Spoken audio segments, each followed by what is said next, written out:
Hi Peter, and welcome to the program, and thanks as always for joining us. And gosh, we've reached the end of another year, 2019. How would you sum it up in a livestock sense? I think overall it's been a pretty good year in the livestock space. I mean, we've seen very strong sheep prices, strong beef prices for most of the year.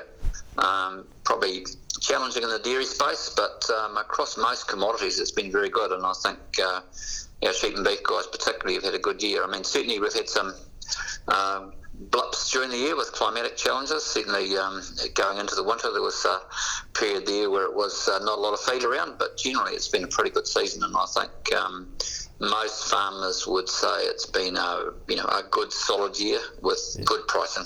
The auction overnight, of course, was a bit of a blip on the landscape. Any thoughts on reasoning behind that? No, not really. I don't think there's no reason to panic, but I mean, I certainly think that the dairy market generally seems to be globally more volatile than it used to be, and certainly the milk powder pricing at the moment is probably pretty strong generally around the world.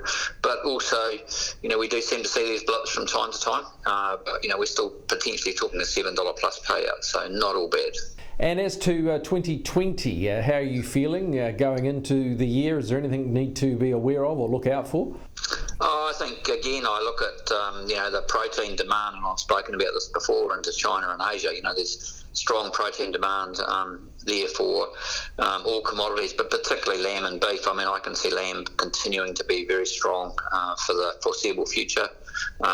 Beef was still, globally pretty strong, and again, we come back to that demand that's been driven particularly out of China, but demand generally from Asia, looking for protein. So, I don't see those prices other than seasonal demand changes. I don't see those global prices changing significantly. In the dairy space, as I just said, we're not. There seems to be more volatility in that space than there has been for a while.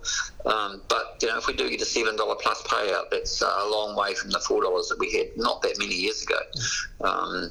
So all of those things sort of add up to what could be quite a positive 12 months for our farming community. As we approach the end of the year, what happens in the sale yards area and the livestock area? Is it a quiet patch, or does it just keep on rolling? Certainly a quiet patch in the sale yards over that 2 weeks over Christmas and New Year, or 10 to 12 days. Certainly not a lot of sale yards to be operating in that time of the year, but still a lot of prime stock going to the work. So still a lot happening in the day-to-day operations, from farmers to processors and farm-to-farm transactions, although they do slow down for that 10 days or a fortnight, but still things happening in that space. So our agents will still be out there in a lot of cases working, not necessarily every day through that period, but certainly some of the days. And as to the way the prices have gone this year, they've been so positive.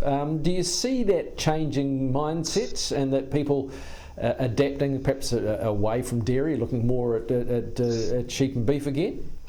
I certainly see that. I suppose not so much necessarily suddenly shutting down a dairy farm and putting sheep and beef on it, but perhaps where farmers may in the past have put irrigation on and then put a dairy farm conversion in, more likely now to put some irrigation on and then put sheep and beef, or fatten sheep and beef around that. So maybe not so much, as I say, shutting something down that's existing, but more looking at when there's an opportunity, what is some of the alternative land use they can use. So how many of a team have you got, Peter? How many do you have to have responsibility for? We've got about 250 agents on the road across the whole country, from the top of the north to the bottom of the south. We're the only fully nationwide livestock company that covers every region. So, we work out of 58 sale yards across the country, and then of course we've got our online platforms, both our classified as an ag online and bidder, which is the virtual sale yard. So we cover the whole country. We've got a big team of salespeople out there, and then of course on top of that we've got our supports people. So probably in excess of 400 people across the whole country working in the livestock division, including our people that do the transactions behind the scenes, and the people that do the NATE records, and all those people. So a big team of people. Well, you deserve a break. They're a good loyal bunch, and